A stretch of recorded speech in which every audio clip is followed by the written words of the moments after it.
Guys, this is a huge red flag when you are hiring your salon staff. Somebody that really doesn't fit into exactly what you're after. And so it's up to you in this moment to think, can the rest of your team actually cover this person? The second red flag to look out for is loyalty is so crucial for the success of your salon. So why aren't we asking our stylists and therapists before they come and work with us, how are they going to increase loyalty within the salon? Because you want to make sure that every single interviewee knows how to create a personalized experience. What techniques do you use to upsell services and products to clients? This is a great question that you can ask any interviewee because it allows your salon's profitability to be at the forefront of their mind. Now, I also have a bonus question for you. Ask the person, welcome to Salon Temple, the revolution in the hair and beauty industry, a space where being banked and creating massive global impact is the new standard. I'm Blythe Langford, and in this podcast, I'm going to share with you the exact strategies and insights that helped me transform my 3 salons into 7-figure businesses. If you're ready to step into your power, grow your wealth, and be part of a movement that's changing the game globally, then babe, you're in the right place. So let's get started. Hey guys, today I am going to share with you the top 10 interview questions that you can ask when you want to hire your next salon superstar. Now, I have got an amazing bonus question for you at the end, so stick around for that one because it's literally the best. It's the juiciest. It's the one that's going to get you your superstar. The top 10 must-ask interview questions when you are hiring new salon team members. So, first of all, I'm going to go through a few red flags when you are hiring new team members. Then I'm going to go through some must-haves in your salon before you actually start interviewing people. And then I'm going to go through 10 of the must-have interview questions when you are hiring a salon star. But first of all, I want to ask you, what is your salon's mission, its ethos? Who is your avatar client? Who is your perfect client? What is the experience that you want to give to your clients when they come into your salon? These are the 3 most important things that you need to know before you even go into hiring anybody. Because if you are just hiring out of scarcity and need and lack, you're going to have people that come into your salon that ends up being like a cancer to your salon because they don't have any direction from you about who they're serving, what your mission is, and why you're doing everything that you're doing. So it is vitally important that you get ultra clear on your salon's avatar client, what your mission, your ethos, your purpose, your vision is, and then also what experience you want to give to your clients. And once you have these 3 things, these are the keys, the foundations, the pillars of your salon and of your success. Then you can go into hiring because it becomes really easy then to know who it is that you are hiring because they need to be able to fill the role of all of these 3 things. And also you need to be able to understand how you can enroll them in your vision, your ethos, your mission, who you are here to serve, and if they're a fit and match to serve the clients that you actually want to have in your salon. Because you could be going out and hiring these amazing team members that actually don't want to serve your avatar client. So if you're like, I don't even know who my avatar client is. I don't understand what the experience is that I want to give my clients. I'm just here to do hair or beauty. I don't even know.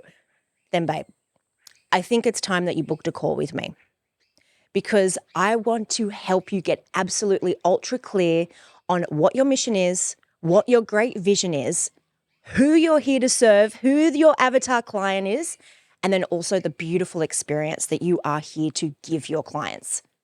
Because believe me, it is different in every single salon. Sure, you'll have similarities to other salons, but you want to be unique, babe. You want to be iconic. And I'm here to help you figure out how you can stand out from the thousands, hundreds of thousands of millions of other hair and beauty and spa and therapists out there so that people only want to come to you because you are their medicine. So I am inviting you to reach out and book a call with me, and it's complimentary. It's absolutely free at the moment so that we can go through and figure out exactly who you're here to serve so that you can hire your absolute superstar salon team. Now, before we get into the top 10 must-have questions to ask when you are hiring a team member, I want to go through some red flags. So some absolute red flags of what to look for when you are hiring new team members, because you can get some amazing, amazing staff members come through, but it doesn't necessarily mean that they're going to be a fit for your salon and a fit for you as a leader. So it's also up to you to really tune in with yourself and acknowledge where you're at. Because if you've got profound and long experience in the industry, then potentially your leadership skills are going to be a lot stronger than somebody that's new into the industry. And if you've got, and that's not necessarily always true, there can be somebody that comes straight into the industry or straight into, or that's really young and becomes a salon owner that has exceptional leadership skills. So it depends on your level of leadership. And now what I mean by that is when it relates to your red flag. So if you have a staff member or an interviewee that comes in and they are, what I see a lot is somebody that has epic past history. They've got really great salons that they've worked at. They're a really strong team member. They're coming to you with clients. They're great at retail. They're great at treatments. They're great at upselling, but they have an epic attitude. Because when I used to have salons, our educators and people in the top of our industry and our coaches would always say, you can't retrain somebody with massive attitude. So that is an absolute red flag. However, now that I've been a business coach for 15, 20 years, I realize that if you've got exceptional leadership skills and you're trauma informed, that you can absolutely take on somebody that has massive attitude, because that attitude is a sign of trauma from the past. So if you've got the skills and abilities and desire to actually train somebody through their attitude and help them create a bigger vision for themselves and do a lot of training to get them enrolled in your team, then they can be an absolute epic, probably the most epic team member ever. But if you are new to the industry and you do not have great leadership skills yet, then I would say that somebody that's got massive attitude can be a cancer to your business. So it's really up to you in this moment to figure out what kind of leader you are currently. Sure, you can be an epic leader in the future, but babe, you got to show up and be real. Who are you right now? Do you have the skills to retrain somebody with massive attitude? It's like that saying that your parents always used to have, you can't train an old dog new tricks. You can't if you've got average leadership skills. But if you're an epic leader, then babe, you can do it. So that's red flag number one. Red flag number two would be somebody that really doesn't fit into exactly what you're after. For example, you might want to have a really high retail salon, treatment salon, upselling salon, and this person has got terrible past history with retail and treatments and doesn't like upselling and is literally just here to serve clients for what they want to serve clients with. Now, what I mean by that is they might be an exceptional hairdresser, an exceptional beauty therapist, an exceptional spa therapist that wants to just do their service, but they are absolutely not willing to upsell in any services, not willing to upsell treatments, not willing to upsell retail. And so it's up to you in this moment to think, can the rest of your team actually cover this person? Because they are never going to have exceptionally high turnover. So do you want to cover them? Because so many people are, they're just such a lovely person. They're so nice. They look after the clients so well.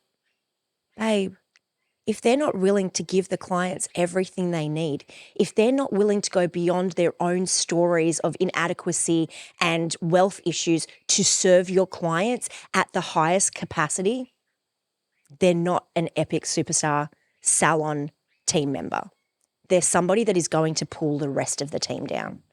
So that is red flag number two, somebody that is not willing to step up and serve the clients beyond their own wealth stories, let's say, or their own limitations from their past. The third red flag that you want to look out for when you're hiring a new team member is knowing where you are coming from when you're hiring. What the fuck are you talking about, weirdo? I'm talking about, are you hiring out of need and scarcity and lack, and you are willing to hire anybody? Are you hiring after actually checking out your figures and seeing if you can afford a new team member? Are you hiring because your leadership is not great and you're not willing to train your staff that are existing in your salon to take their standards to the next level? So you want to have a superstar salon team member come in to cover what your already team is not doing. So that would be my third red flag. Really, you need to go through and check all of these things because, babe, if you are hiring out of scarcity and lack, if you are hiring because you just want somebody to fix the problems in your salon, if you are hiring because you're not willing to be the leader in your salon and you want this new person to be whatever the team that you already have isn't being, you're not hiring correctly. You're hiring out of a place that is going to literally destroy your salon even further. You're already your salon's already dug itself a hole that you aren't willing to help your salon grow out of, and you're looking for somebody to fix the problems that you aren't willing to face. So in that instance, I would say, babe, before you hire that next person, it's really up to you to take your leadership to the next level and educate your staff. Go back in and look at your mission, your ethos, your vision for the salon, and re-incentivize your staff, reinvigorate your salon and your clients before you hire that next staff member, because your salon is on a trajectory of going down and you need to pull it up before you hire that next salon staff member. And if you don't know what the fuck you're doing and you're struggling with that, this is another invitation to book a call with me. Whether we work together or not, we can have a 15-minute call and I can literally in that minute pull you out of the crap that you're in within your head and help you create a vision for your team and for your salon and for your self-love, so that you're not constantly in this state of pressure and overwhelm and waking up in the morning thinking, should I just sell? Should I just walk away? It's actually too hard to be here. I've been there, done that, got the t-shirt. So let me help you figure out what it is that you actually want and figure out your plan to get there. Okay, so that's it. Red flags complete. So let's get into the 10 top interview questions for hiring salon staff. Now, interview question number 1 when you are hiring the perfect team members is, walk me through your experience in the industry. This question is epic because it allows you to see how this new staff member, potential new staff member, is actually going to engage with their clients. How do they answer tricky questions? And you can be like, oh my gosh, I can't ask these kind of questions. These are full on. I am here to hold your hand and walk you through how to increase and expand your leadership skills, because these 10 interview questions are going to expand you as well as your future team members. So babe, let's go. Step up, step in, and ask the question. And this is an open-ended question, so it really allows the interviewee to go through and showcase their skills, their experience. And then also it allows you to see their different roles and responsibilities they've had, their achievements that they're proud of, and then also see if it fits in with your salon's needs and if it really aligns with you and your team and your clients. The second interview question that you can ask is, how do you stay up to date with latest trends in the hair and beauty industry, depending on what your salon is? This is an epic question because it means that it actually takes pressure away from you and allows this person to show you how they stay educated so that you don't have to constantly provide them training.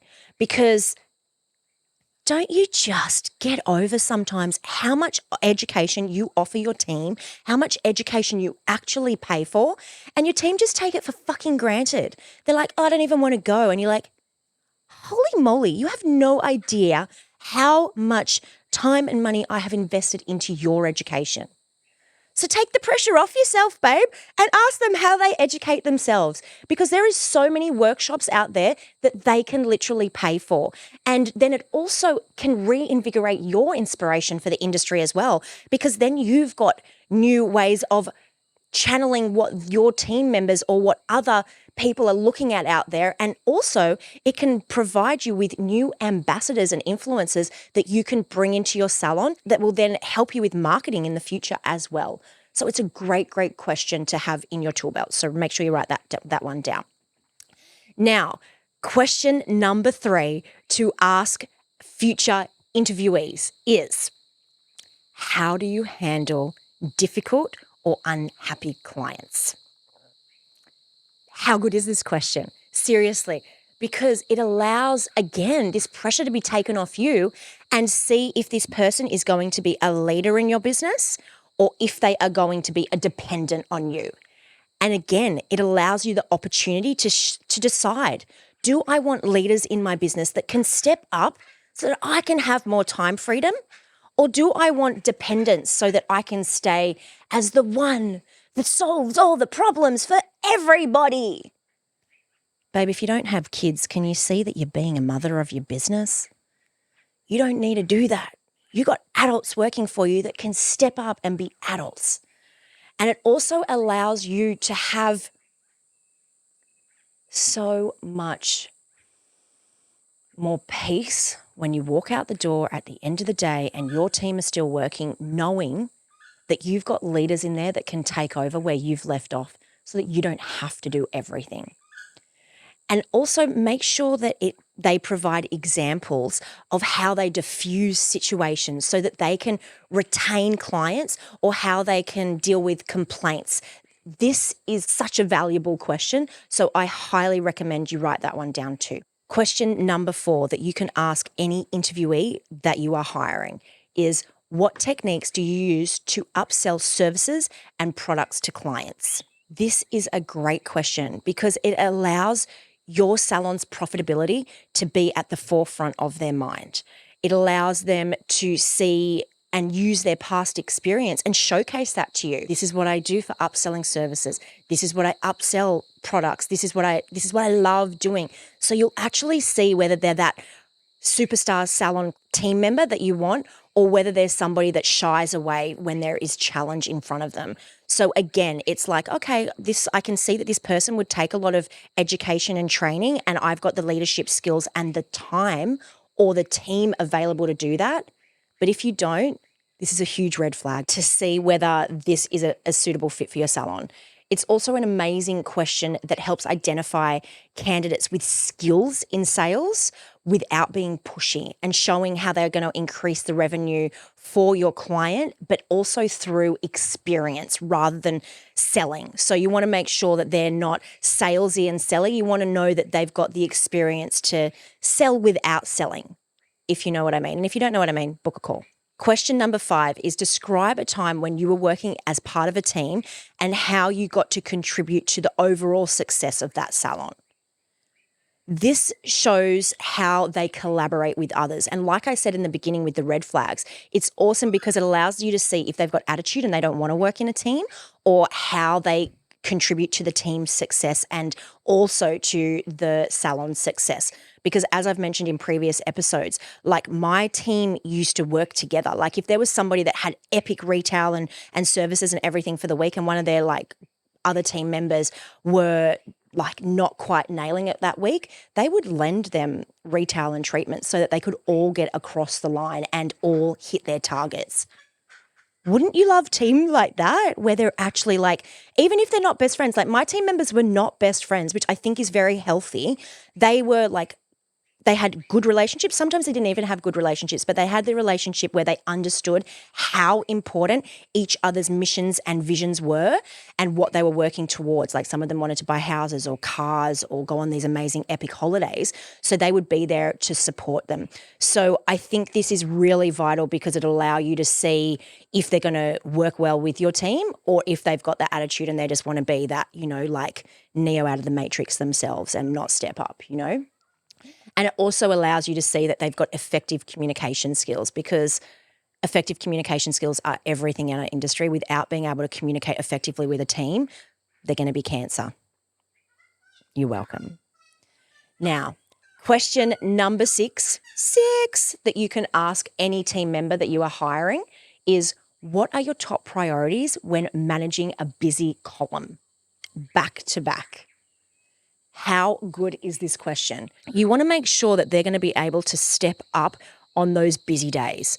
As you know, like, I don't know where your salon is exactly, but you have got peak times and you want your key members of staff to be able to show up and not only be okay, but fucking love when it's busy. Because when it's busy is what we want more of.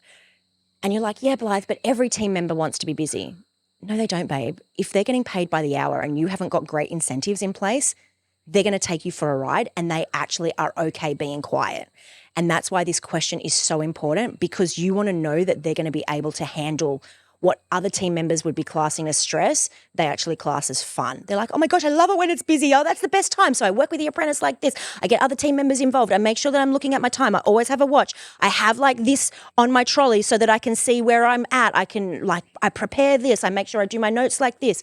You want to make sure that they have all of these great ideas in their mind, that they've already managed high stress and they actually find it fun and they don't find it pressure.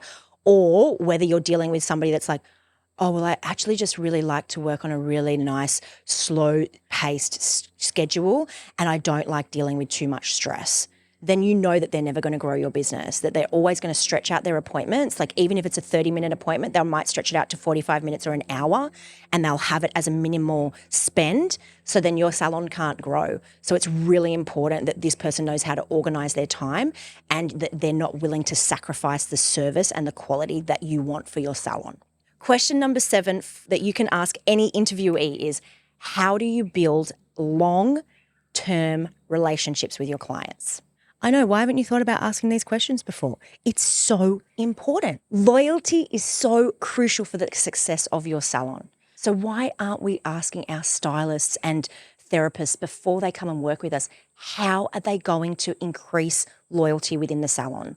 Because you want to make sure that every single interviewee knows how to create a personalized experience. So remember that the client has preference in their day and how they're going to effectively follow up with every single client so that the client can continue to come back. And it's not on you and your marketing that helps the client stay. It's actually every single team member that knows that it's their responsibility to step up with every single client. Question number 8 that you can ask any interviewee is, can you tell me about a time when you went above and beyond for your clients? This allows you to see how this person is going to dig in and go beyond just what everybody else is doing and really invigorate passion for the customer service experience.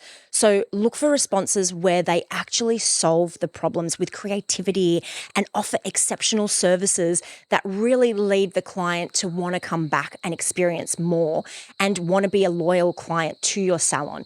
This shows real experience and real care factor.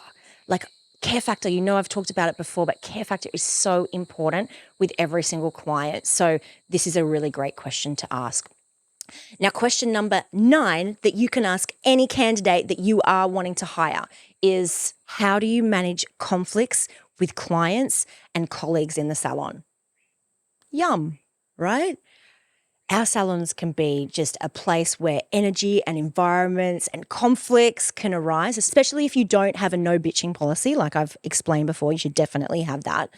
So this question allows you to see how this person is going to resolve conflicts if they have got confidence to go and speak to another team member, and also if they're going to abuse a client or if they're going to resolve an issue without you needing to be the one that is always going to come and solve all of their issues. So it really allows you to see their level of professionalism. Now, question number 10 that you can ask any interviewee is, why do you want to work in our salon? So simple, and we never ask because we are always the ones trying to get people in with our needy energy. Hand it back to them. Hand it back to them. Why do you want to work at your salon? And how can you see yourself contributing to our brand? This question shows how much that candidate has actually looked into your business. Have they researched you? Do they know what your values are already?